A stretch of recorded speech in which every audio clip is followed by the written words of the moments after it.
더 감동적이고 유익한 유튜브 강의라는 제목으로 하나님 말씀 증거하도록 하겠습니다. 요즘 우리 성도들도 넷플릭스나 유튜브를 통해서 좋은 강의도 듣고 좋은 거를 누리기도 하는 것 같습니다. 그래서 어떤 분은 유튜브 강의가 더 재밌고 감동적입니다.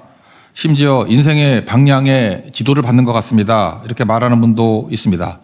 거기 멈추지 않고 목사를 변화시키려고 저에게도 글을 보내고 영상을 계속 보내주는 분도 여러 분 계십니다. 하지 말라 그래도 전영숙 권사님 계속 보내고 계십니다. 교훈적인 글, 그것도 믿음으로 계속 보내고 있어요. 그죠? 어떤 성도는 뭐 재밌게 한다고 허무 개그 이런 거 모아다가 보내는 분이 있습니다. 뭐 무가 눈물을 흘리면 무뚝뚝 뭐 이러고, 뭐 스님이 화날 때 먹는 요리 중화 요리. 제가 너무 썰렁해가지고 저도 답을 했습니다. 화 많이 나는 숫자가 뭐냐? 8. 그리고 제가 8888 이렇게 써놨어요. 네. 어쨌든 간에 많은 성도들이 유튜브를 통해서 위로도 받고 감동도 받고 또 행동에도 큰 영향을 받고 있는 것 같습니다.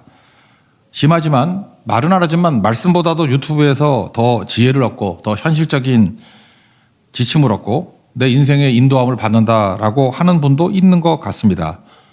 근데 유튜브 강의의 근본적인 내용은 인본주의입니다. 휴머니즘이에요. 인간 중심이고 그런 거 계속 들으면은 내 뜻을 강화시키고 내 기분이 되고 내 기분을 좋게 만드는 것. 그러니까 기준이 휴머니즘이거든요. 인간을 강화시키고 그러니까 내 기분을 맞춰주니까 기분이 좋죠. 인본주의와 하나님 말씀의 차이점을 알아야 됩니다. 인본주의는 나를 깨지 못합니다. 나를 깨트리는 게 아니에요. 그러면 안 듣지. 근데 말씀만이 나를 깨트립니다. 내 삶을 깨트려요. 그래서 새롭게 변화시키고 죄인과 병자된 우리를 하여금 구원을 주고 생명을 주게 된다는 것입니다. 차이점이 있다는 걸 꼭 알아야 된다는 것입니다. 오늘 인본주의 강의하고 말씀하고의 차이점을 보여주는 예가 하나 나오는 것 같은데 그것이 다윗에게 있어서 나단 선지자의 메시지와 오늘 여기 나오는 요압이 그 사람을 보내서 이야기한 그런 드고와 여인의 이야기 대비시킬 수 있다고 생각합니다. 하나는 말씀이고 하나는 유튜브 강의 같은 유익한 내용이에요. 한번 봅시다. 우리 앞에 있는 거 지난주에 살폈죠. 그 다윗이 범죄하고 난 다음에 나단 선지자가 옵니다. 그리고 좋은 이야기 해주죠. 어떤 부자가 있었습니다. 양과 소가 되게 많습니다. 어떤 가난한 사람이 있었습니다. 작은 암양 새끼 한 마리밖에 없습니다. 얼마나 귀하게 키웠는지 자식같이 여겼고 딸처럼 키웠다 이렇게 얘기를 합니다. 근데 부자에게 손님이 왔습니다. 자기 양 한 마리가 아까워서 가난한 사람의 그 양 그걸 빼앗아서 잡아먹었다 이렇게 얘기합니다. 어찌하면 됩니까? 그랬더니 다윗이 펄펄 화를 내면서 죽어 마땅하다. 그때 나단 선지자가 했던 말이 뭐예요? 그게 당신이다. 당신이 바로 그 사람이다. 그 얘기를 듣고 뜨끔하고 어떻게 보면은 경악한 내용 아닙니까? 그게 하나님 말씀이에요. 하나님 말씀은 내 기분을 북돋아 주지도 않고 나를 지지해 주지도 않습니다. 내가 죄인됨을 드러내는 거고요. 내가 박살이 나는 거고 내가 깨지는 겁니다. 회개를 이끌어요. 그리고 생명을 이끌고 그래서 결국은 구원받게 된다는 것입니다. 그게 하나님 말씀이에요. 여러분 유튜브 강의로 살면 안 됩니다. 하나님 말씀으로 살아야 돼요. 그러지 않으면 깨지지도 않고 구원도 없고 생명도 없고 나중에 헛됨으로 끝날 수 있다라는 것입니다. 꼭 유튜브 강의 같은 게 뭐냐 하면 오늘 강교한 요압이 나단 선지자 흉내를 냅니다. 다시 말해서 말씀을 흉내를 낸다라는 거죠. 어디서 그 지혜로운 드고와 여인을 앞부분에 보면 동원합니다. 드고와 여인이 왕한테 찾아와가지고 이 얘기 저 얘기 해요. 나는 과부입니다. 아들이 둘이 있는데 아들 두 놈이 들판에서 싸우다가 큰 놈이 작은 놈을 때려 죽였네요. 그랬더니 이제 둘 중에 하나를 잃어버린 거죠.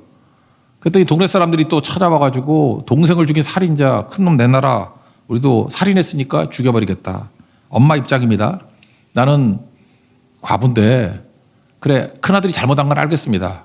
큰아들이 작은아들 죽이고 이제 작은아들 죽였다고 큰아들까지 죽이면 나는 뭡니까? 아무도 없잖아요. 남편도 없고 아들도 없고 상속자도 없고 어찌합니까? 이렇게 표현을 합니다. 7절에 보니까 남아있는 숯불을 끄트리는 행위다. 내가 남아있는 숯불인데 그것까지 꺼버리면 어떻게 합니까? 그랬더니 다윗이 보니까 안 돼 보이잖아요. 왕은 사면권이 있지 않습니까? 그래서 11절에 보니까 내 아들의 머리카락 하나도 땅에 떨어지지 아니하리라. 살려주겠다. 이렇게 얘기를 합니다. 근데 이거 꾸며낸 얘기잖아요. 실제가 아니죠. 그러고 난 다음에 이 드고와 여인이 다윗에게 얘기를 합니다. 왜 왕께서는 그렇게 안 하십니까? 그죠?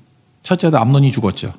스토리는 아시죠? 암논이 이복 동생 다말을 범해가지고 버려버리죠. 그랬더니 다말의 친오빠인 셋째 아들 압살롬이 암논을 죽이지 않습니까? 그래서 도망을 칩니다. 3년 동안 도망친 상황이에요. 그때 마음 가운데 다윗이 압살롬을 그리워하는 마음이 있다는 걸 알고 지금 요압이 이런 일을 꾸몄다라는 것입니다. 그러니까 왕도 그러면 아들 돌아오게 해야 될 게 아닙니까? 다윗은 머리가 있거든요. 아무리 생각해도 득와 여인이 혼자 꾸며낸 얘기 같지가 않아. 누가 너에게 시켰냐? 이실직고 하죠. 요압입니다. 그랬더니 다윗이 요압을 불러다가 어떤 의미에서 요압이 자기에게 명분을 준 거죠. 압살롬을 데려오게 만드는. 그래서 압살롬을 데리고 와라. 그게 오늘 21절 내용입니다. 청년 압살롬을 데려오라. 여기 잘 보세요. 하나님 말씀과 인본주의적인 조언의 차이점이 무엇입니까? 인본주의적인 조언은요. 일단은 요압 자기 자신의 욕심을 이루기 위해서 그런 거예요. 이것 이후에 내가 정치적인 실권을 잡아야지. 또 하나 다윗이 깨진 거 하나도 없습니다. 다윗의 마음, 인지상정 그거를 북돋아주고 기분 좋게 만들고 자기 뜻을 지지하게 만드는 거. 그러니까 유튜브 강의 같은 건 골라 듣잖아요. 내 뜻에 맞는 거 골라 듣잖아요. 그래서 자아가 더 강해지고. 그래서 여러분들 그런 거 아십니까? 좀 심하게 얘기한다 그러면 유튜브 강의는 우상 숭배하고 되게 비슷합니다. 우상은 뭐예요? 내 뜻을 강화시키는 거거든요. 무당차장이 뭐예요? 나쁜 소리 절대 안 해요. 내가 원하는 얘기를 해줍니다. 내가 원하는 것들을 지지해줘요. 그래서 굉장히 감동도 있고 유익도 있고 재미도 있는 것 같이 보이는데 결국은 무너지게 된다는 거예요. 강교한 기회주의자 요압의 말, 이건 자기 뜻입니다. 자기 유익입니다. 이건 하나도 우리를 살리지 못하고 구원에 이르지 못하게 만든다는 거예요. 한번 예를 든다 그러면 최근에 제가 보니까 어떤 분이 그랬어요. 이름 얘기 안 할게요. 어떤 분이 그 유튜브에서 강의를 하나 했는데 알베르 까뮈 얘기를 합니다. 말이 참 멋있어요. 알베르 까뮈 책은 아닌 것 같고 이렇게 글을 쓰고 난 다음에 메모를 남겼는 것 같아요. 원칙은 큰 일에나 적용할 것이고 작은 일에는 연민으로 충분하다. 와, 되게 멋진 말이 아니에요? 알베르 까뮈가 얘기했어요. 그러니까 뭐예요? 큰 문제에 있어서는 원칙대로 하는 거 좋다 이거예요. 원칙은 큰 일에나 쓰는 거고 작은 일에 원칙 들고 나가가지고 괜히 어렵게 만들지 말라는 거예요. 작은 일에는 연민으로도 충분하다. 그러니까 예를 들어서 어떤 녀석이 버릇없게 인사도 안 해. 반말짓거리 해. 무례해. 이런 걸 잠깐 원칙 따져가지고 시비 걸면 꼰대 된다는 거예요. 뭐 이런 거 하지 말고 이런 거 참 불쌍하다. 그러면서 스프랑크 니조마이하고 똑같은 거예요. 그냥 불쌍하게 여기라는 거예요. 그냥 연민으로 하면 충분하다. 그러면 잘 사는 거 아니냐. 저게 폭발적인 반응을 보입니다. 많은 사람들이 와 진짜 인생의 지혜다. 이렇게 살아야지. 그러고 산다는 거예요. 감동도 있고 재미도 있죠. 근데 이게 진짜 우리에게 말씀만큼의 유익을 주는 내용이냐 다시 물어봐야 될 얘기라는 거예요. 여기 잘 보세요. 압살롬을 그냥 용서하고 데려오는 거 이게 작은 일입니까?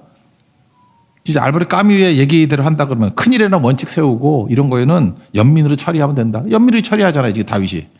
연민으로 처리했더니 나중에 어떤 일이 벌어져요. 15장에 넘어가면 압살롬이 반역하거든요. 그래서 어떤 일이 벌어집니까? 동족끼리 피를 흘리는 내전이 벌어져요. 많이 죽습니다. 다윗의 신하 중에 반 정도가 날아가 버려요. 치명적인 거죠.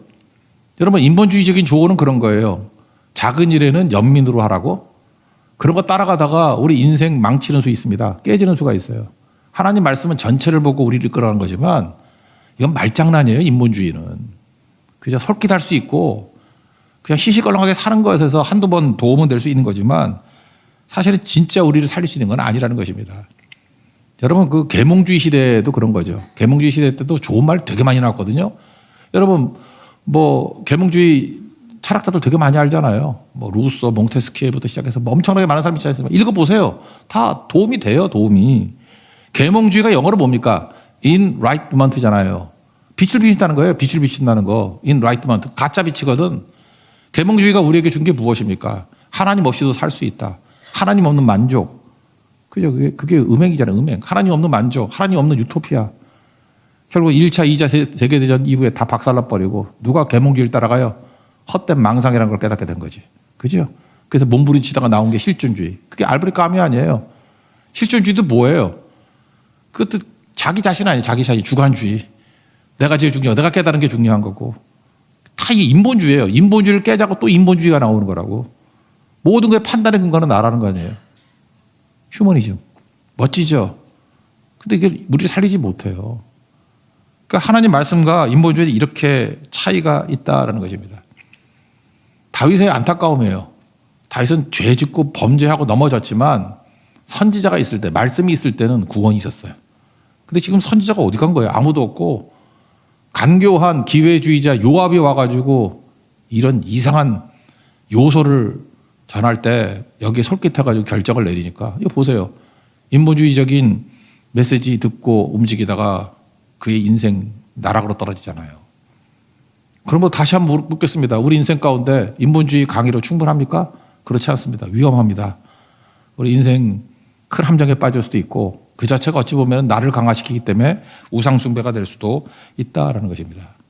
한번 좀 자세히 들어가 봐요. 그러면 인본주의의 특징이 뭐예요? 나를 강화시키는 거예요. 본능을 강화시키는 겁니다. 다윗은 말씀 따르지 않습니다. 본능이 뭐예요? 아버지로서의 사랑이에요. 우리도 그렇죠. 애들 사랑한다고. 아버지로서의 사랑. 그러니까 기준도 없고 지 느낀 대로 해요. 나는 웃긴 게 21절 보니까 청년 압살롬이라고 돼 있는데 영어 성경은 영맨으로 나와. 영맨. 아니 압살롬이 나이가 몇 살인데 영맨이야. 영맨은 어린아이 아니거든요. 그런데 어린아이라고 이렇게 부르면서 물론 뭐 진훈에는 어린아이같이 보이는가 봐. 다 컸는데. 그래서 본능으로 반응하잖아요. 아버지가 어린 아들에게 반응하듯이. 아니거든요. 여기 보니까 뭐 이남 일녀예요. 아들도 둘, 이남 일녀. 애 셋 낳는데 애예요? 애 셋 낳는 영맨도 있어요? 말도 안 되는 거죠. 거기다가 나중에 보니까 종만 50명이었대. 그러니까 본능으로 잠깐만 반응하잖아요. 예쁘다, 귀엽다. 우리 자녀들 본능으로 애들 키우면요. 말씀으로 키우지 않으면 예쁘다, 귀엽다 그러다가 엘리 제사장의 자녀들 같이 호니와 비느하스 같이 망할 놈들 키웁니다. 근데 하나님이 뭐라 그래요? 나를 멸시했다고. 나를 존중히 여기는 자를 내가 존중이고 나를 멸시하는 자를 내가 경멸하리라. 그러니까 말씀을 무시해버리고 내 본능대로만 나가게 된다 그러면 결국 하나님을 무시하는 행동이 된다는 것입니다. 로마인 이야기에 있었던 시오는 하나님이 이런 얘기를 했어요. 로마 사람들의 강점이 뭐냐? 말을 듣지 않은 아이들을 교화 설득의 대상으로 여긴 것이 아니라 응징의 대상으로 여겼다. 그 시오는 나나미의 얘기에 로마가 강했던 이유 중에 하나가 뭐냐면 교육이었다는 거예요. 철저한 교육. 말씀까지는 안 가더라도 본능으로 키우지는 않았다는 거예요. 적어도 어떤 기준을 갖고 키웠다. 우리 더한 거 아닙니까? 하나님 말씀 갖고 키우잖아요. 그래서 대먹지도 않은 무슨 뭐 교육학, 무슨 심리학 이런 거 들고 나와가지고 애들한테는 뭐 매를 들어서 다 안 되고 뭐 훈계해야 되고 뭐 딴 거 해야 된다. 이게 다 무너지잖아요. 이게 이유가 뭡니까? 그 뿌리가 어디에 있어요? 인본주의 있잖아요. 인본주의에서 나온 게 우리 제대로 만들었어요? 왜 애들은 다 타락했다 그러고 왜 학교는 무너졌다 그러고 우리 다 죄인인 거 모르나? 근데 우리 살 길은 말씀에 매달리는 것밖에 없는 거지. 그거 아니면 제대로 안 되는 거죠. 존 웨슬리 그 어머니 수산나가 이런 얘기 했어요. 자녀를 제멋대로 방치하면 마귀의 일을 하게 하는 것이고 신앙을 무의미하게 만드는 것이고 구원을 불가능하게 만드는 것이고 결국은 자녀의 영과 육을 멸망시키는 일이다. 그러니까 인본주의 교육은 망친다는 거예요. 근데 결국은 우리 그런 유튜브 강의 같은 인본주의적인 접근을 하니까 결국은 이런 일이 벌어지게 된다는 것입니다. 본능으로 말씀으로 우리 양갈래입니다. 여러분 본능의 지지를 받는 인생 살지 말고 말씀의 인도함을 받는 인생 살아야 된다는 것입니다. 그러면 또 한 가지 두 번째 내용은 뭐냐면 영적 민감성이 탁 떨어져 버려요. 영적 민감성이. 영적 민감성이 뭐예요? 여러분 그 사무엘 상하를 쭉 읽어보면은 핵심 내용이 뭐냐 하면은 외모를 보지 않고 중심을 보신다 그런 거 아니에요? 계속 그러잖아요. 사울 그거 외모가 아니고 중심이다. 중심이 하나님을 떠났기 때문에 끝났다. 그 다음에 다윗 왕을 이렇게 뭐 다윗을 왕으로 선택할 때도 보면은 사무엘이 외모 보고 그 엘리압한테 기름 부으려고 그랬더니 하나님이 그러잖아요. 야 내가 언제 외모 보냐? 나는 중심을 본다. 계속 그렇게 중심을 강조하고 있지 않습니까? 근데 지금 얘기하는 게 뭐예요? 그 압살롬을 얘기하면서 계속 외모 얘기하고 있어요. 25절 보니까 이스라엘 가운데 압살롬같이 아름다운 자가 없었다. 기분 되게 나쁜데 뭐 발바닥마다 정수리까지 흠이 없어졌는데 머리카락 많았대. 다 안 죽겠어요. 하여튼 머리카락 많았대. 그래서 뭐 훌륭하다 이런 거죠. 외모지 외모. 외모로 나가는 게 이게 말이 되냐고. 성경 보세요. 다윗이 외모로 뛰어난 게 아니잖아요. 외모로는 1, 2, 3번이 더 뛰어나서 형님들이. 근데 하나님은 그 중심을 보시고 여덟째 아들, 말째 아들 다윗을 기름 붓잖아요. 골리앗, 외모로는 골리앗이 더 세지. 근데 소년 다윗, 약하지만 중심이 있는 다윗이 골리앗과 싸워 승리하지 않습니까? 계속해서 외모가 아니라 중심이다. 중심이 온전해야지 된다. 다윗은 외모 때문에 쓰임받은 게 아니라 중심 때문에 쓰임받은 것이다. 계속 그 얘기를 하고 있잖아요. 그 얘기를. 근데 지금 압살롬에 대한 설명이 뭐예요? 중심 얘기는 하나도 없어요. 신앙 얘기는 하나도 없고 내면 얘기는 하나도 없고 그냥 사람들에게 칭찬받았대. 지금도 그래요. 어리석은 시대의 특징이 뭔지 아십니까? 누구를 뽑을 때 뭐 여론조사 갖고 뽑으려고 그래. 지지도로. 지지도 높으면 다예요? 그 외모지. 껍데기지. 그 내면은 뭔데? 내면은 그 지긋지긋한 죄악으로 가득 차 있고 불법으로 가득 차 있고 그게 말이 되냐고요. 압살롬은 회개가 없어요. 뉘우침이 없어요. 자기가 형 때려 죽인 걸 가지고 잘했다고 생각한다고. 끝까지 잘했다고. 그래서 자기 딸 이름이 뭔지 알아요? 다말이야. 자기 누이 동생 이름이 다말이잖아요. 27절에 보세요. 딸의 이름은 다말이라. 아들 셋과 딸 하나. 그러니까 3남 1녀가 있었는데 딸 이름이 다말. 얼굴이 예쁘다. 뭐 이렇게 나와요. 그 얘기는 무슨 얘기죠? 스스로 당당하다는 거예요. 나는 딸을 낳아도 다말이라고 지을 거야. 이유가 뭐냐? 나는 다말을 범한 그 암논 죽인 게 정당해. 뭐 그런 거죠. 이렇게 한 행동 보면 몰라요? 다말이야 이름 들먹이기도 싫을 건데 딸을 다말이라고 진다니까요. 난 그 일에 대해서 당당해. 이거 갖고 뭐라고 하는 건 아버지가 틀린 거야. 이게 중심이 다 깨져 있는 모습 아닙니까? 신앙적인 모습이 없어요. 말씀 앞에 서 있는 모습이 없고 하나님 앞에 서 있는 모습이 없다고. 이거를 놓치잖아요. 왜요? 말씀 떠난 다윗의 모습이에요. 말씀의 인도를 받지 못하고 이런 인본주의적인 메시지 따라가면 여기까지 못 갑니다. 사람들은. 그래서 해결을 하나도 못해요. 구원이 없어요. 생명이 없다고. 그리고 잘 보세요. 점점 엘리 제사장을 닮아가는 것 같지 않습니까? 눈이 흐려져요. 흐려져. 자기도 8번째 아들인데 쓰임 받았잖아요. 그런데 아마도 그렇게 생각했던 것 같아요. 압살롬이 이제 장남이라고 생각했던 것 같아요.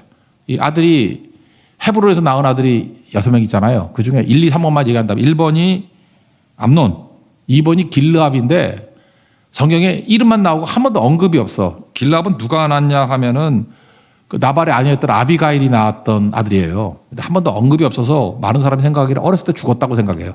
그래서 길르압은 어렸을 때 죽었어. 그러니까 1번 죽고 2번 어렸을 때 죽고 그러니까 3번째 아들이 압살롬인데 지금 살아남은 것 중에 누구예요? 장남이에요. 그죠?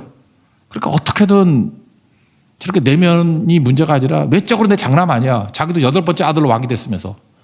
그러니까 인간이 그렇게 돼버려요. 나중에. 그래서 연연해 하다가 넘어지게 된다는 것입니다. 교회도 그래요. 초창기 어려울 때 이럴 때는 뭘 봅니까? 은혜를 봐요. 외모 안 보고 스펙 이런 거 안 보고 기도의 능력을 보고 충성도를 보고. 제가 요즘에도 이렇게 보면 큰 교회들 그 후임자들 담임 목사 후임자들 모시는 거 보면 다 스펙 보고 외모 보고 뭐 학위가 뭐냐 어느 학교 나왔냐 뭐 이런 거 보더라고. 그래서 교회에 큰 시험 당하는 걸 봤어요. 참 이상하죠? 성령으로 시작하였다가 육체로 마치잖아요. 우리 인생이 그래요. 저 커지면요 다시 원점으로 돌아가. 옛사람으로 돌아가. 인본주의로 돌아간다고요. 그래서 어려움 당하죠. 다윗이 그래요 지금 다. 그러니까 하나님 말씀으로 시작했다가 인본주의로 돌아가지 않습니까? 영적으로 어두워진 거죠. 이삭을 보세요. 이삭의 특징이 뭐냐? 나이 들어서가 아니에요. 영적으로 어두워지니까 하나님하고 마음이 안 맞아. 하나님이 버렸다 그러는 에서를 이삭은 그렇게 좋아해. 여러분도 그래요. 이게 상태가 안 좋으면요. 하나님이 싫다 그러는 거를 나는 너무너무 좋아해. 그리고 하나님이 좋다 그러는 것은 그렇게 재수가 없어. 꼭 그렇게 돼버린다니까요. 하나님이 좋다 그러는 게 야곱이잖아요. 근데 야곱은 또 싫어해. 그러니까 이게 뭐가 안 맞는 거죠. 원래 다윗이 어떤 사람이었습니까? 하나님이 좋은 게 자기도 좋았어요. 그래서 사울왕이 죽었는데도 불구하고 통곡하면서 울 수 있고 하나님 마음이 기뻤겠죠. 그래 그게 내 마음이야. 그죠? 뭐 이렇게 그 장애인 아들 있으면은 요나단의 아들 보면 또 무비보서 도와주고 하나님 마음은 맞잖아요. 그래서 하나님 마음에 합한 자라 그러죠. 합한 자. 하나님 마음, 다윗의 마음이 이렇게 같이 가. 이게 영적 민감도야. 근데 어느 순간인가 이게 달라져요. 하나님 좋아하는 것과 내가 좋아하는 것이 달라져. 하나님은 엘리압 아니라 그러는데 압살롬 아니라 그러는데 이거 압살롬이 또 좋아지고 또 그리고 결정 내리고 그러다가 깨지는 거죠. 뭐예요? 다 본능대로 살다가 영적 민감도 다 잃어버리고 우리가 그럴 수 있다는 것입니다. 이게 먼 얘기가 아니에요. 우리 이야기죠. 그러니까 어떻게 살아야 돼요? 다시 말씀으로. 그러면 영적 민감성이 살아나게 된다는 것입니다. 마지막으로 성화 얘기해 줄게요. 성화. 성화가 뭐죠? 우리 믿음의 성장 가운데 성화. sanctification. 좋은 사람 되는 거, 좋게 되는 거, 그걸 성화라고 생각하는데, 물론 뭐 그냥 뜻으로는 맞는 얘기예요. 근데 성화라는 건 뭐냐 하면은 간절함이 커지는 거예요. 간절함이. 오늘 성경부 내용이 히스기야죠. 히스기야가 어느 시대 때 왕이냐면 남쪽 유다의 왕인데 북쪽 이스라엘이 망할 때예요. 아수르에 망할 때. 19번째 왕 호세아 때 망할 때예요. 근데 아수르가 북쪽 이스라엘을 망하게 만들듯이 남쪽 우리도 망할 거야. 그때가 히스기야 때거든요. 그래서 북쪽을 반면교사로 삼았어요. 철저히 하나님 의지하고 말씀대로 살아야지. 그래서 히스기야의 초창기의 메시지는 의지예요. 의지. 이게 바타흐라는 히브리 단어인데 하나님 의지, 주만 의지합니다. 그래서 하나님 의지하는 데는 1등이었다고요. 열왕기하 18장 5절 보니까 히스기야가 이스라엘 하나님 여호와를 의지하였는데 그의 전후 유다 여러 왕 중에 그러한 자가 없었으니, 그러니까 하나님 의지하는 데는 전후에 없었다. 그러니까 1등이었다는 거죠. 1등. 의지 1등.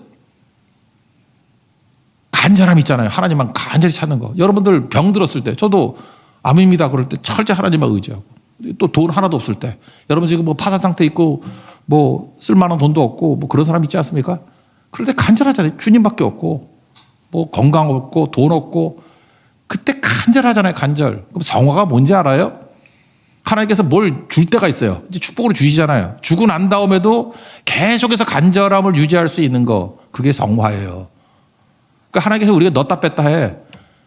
지금 돈 없는 분들 되게 간절하죠. 새벽에도 나오고 뭐 주일에도 예배 나오고 뭐 간절하게 부르짖어요. 그러다가 하나님이 축복으로 주거든 돈을, 그럼 간절함이 사라져. 성화에서 망친 거예요. 다윗이 그래요. 다윗이 뭘 생기니까 지금 간절하지 않잖아. 이것저것 따지고. 또 여러분에게 어떤 그 영향력 같은 걸 줍니다. 뭐 건강도 주고. 건강 없을 때 매달리잖아요. 그래도 좀 먹고 살만해지면 또 빼버리면은 또 간절함이 사라지고. 그래서 성화라는 건 뭐냐? 시간이 가면 갈수록 간절함이 커지는 거예요. 간절함을 지키는 거라고. 그래서 여러분 성화가 뭐 거룩한 척하고 뭐 성경지 옆에 끼고 천천히 가고 그런 거 아니에요. 성화란 건 뭐냐 하면은 간절함이 시간이 가면 갈수록 커지는 거예요. 간절함을 지키는 거예요. 간절함 떠나지 않는 거. 그게 거룩한 성도, 성화된 성도, 이렇게 말할 수 있다는 것입니다. 제가 최근에도 보니까 2주 전만 해도 저한테 약간 충격이었어요. 아, 이거 뭐 잘 섬기던 목사님 떠난다 그러고 그래도 머리가 꽉 아팠는데, 또 제주 선교 한다 그러는데 물어봤죠. 몇 명 가냐 그랬더니 30명 등록했대. 저한테 너무 간절했거든요. 이거 완전히 무너지기 직전이구나. 뭐 어찌 할 길이 없는 거예요. 눈은 침침해지고 뭐 진짜 간절해졌거든요. 그래서 같이 성도들과 함께 기도했습니다. 간절함. 하나님 은혜 주십시오. 붙들어 주십시오. 저는 그렇게 생각해요. 여러분들 이번 제주 선교 200명 넘거든요. 뭐 210명쯤 되는 것 같아. 이번 선교 중에 제일 많이 가는 것 같아요. 제주 선교 중에. 이거 우연이라고 생각하세요? 저는 간절함의 결과라고 생각해요. 간절하게 하나님에 매달렸더니 하나님께 주신 은혜예요. 그렇죠? 실감도 안 하고 아멘도 안 하고 그러지만 사실이거든요. 네, 사실이에요. 그랬더니 지금 며칠 동안에 나타난 현상이 뭐냐면 이제 좀 여유가 생긴 거야. 정말 인간이 간사해요. 금방 간절함이 다 사라져가지고 딴 생각과 딴 이유를 들어요. 지금 무슨 얘기인지 알아요? 성경 어떻게 감당할 수 있을까라는 간절함에서 이제는 어느 팀으로 가야 되냐, 뭐 어느 팀으로 가게 안 하면 뭐 안 간다. 그 지겨운 얘기들 있잖아요. 그거 배 터진 얘기들, 배부른 자의 고백들. 간절함이 사라져 버려요. 성화되긴 글렀구나 그런 생각이 들어요. 성화가 뭐라고요? 간절함이 커지는 거예요. 여러분 아무리 돈을 줘도 간절함이 떠나지 않는, 그 사람이 거룩한 성도예요. 성화예요. 성화. 아무리 건강한 걸 줘도 떠나지 않는 거. 여러분 인간 진짜 간사해요. 시간 지나봐요. 인간만큼 배은망덕하고 간사한 게 없다고. 하나님께서 줬다 뺐다 하는 거라고. 넣어주면 그냥 간절함이 사라지고 없어지면 간절해지고. 그러니까 언제 성화될까? 언제? 성화는 시간이 가면 갈수록 간절함이 커지는 거, 간절함을 지키는 거라니까요. 그게 중요한 거죠. 이번 우리 제주 선교 갈 때 12차잖아요. 많이 가지만 간절함 가지고 가야 됩니다. 뭐 옛날 매너리즘으로 그냥 가고 뭐 슬슬 가고 뭐 숫자도 많으니까 그래가지고 성교 안 돼요. 영적 싸움이거든요. 간절함 가지고 여러분이 간절하면 전염이 됩니다. 다 죽게 일어나서 하나님께서 엄청난 은혜와 응답을 주실 거예요. 또 하나 뭘 전해야 돼요? 복음 전해야 돼요. 복음이 뭡니까? 예수님이에요. 예수님 증거해야죠. 예수님 증거하지 않으면 어떤 일이 벌어지겠어요? 제가 인터넷 릴스에서 하나 봤는데 뭐 이런 글이 하나 있더라고.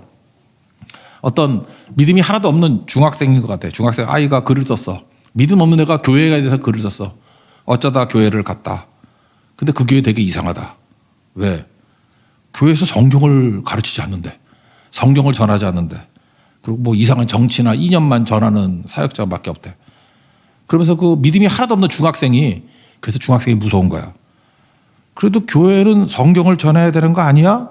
그렇게 써놨더라고. 난 이게 진리라고 생각해요. 교회가 성경을 안 전하면 뭘 전할 거예요? 무슨 시시거렁한 딴 얘기하고 있으니까 문제가 되죠.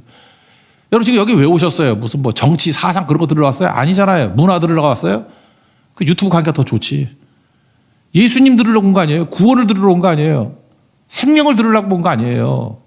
그럼 교회는 죽으나 사나 오직 예수예요. 예수님 십자가 증거하고 보혈의 갈보리 십자가 증거하고 거기에 생명 있고 구원 있고 그런 거 아니에요?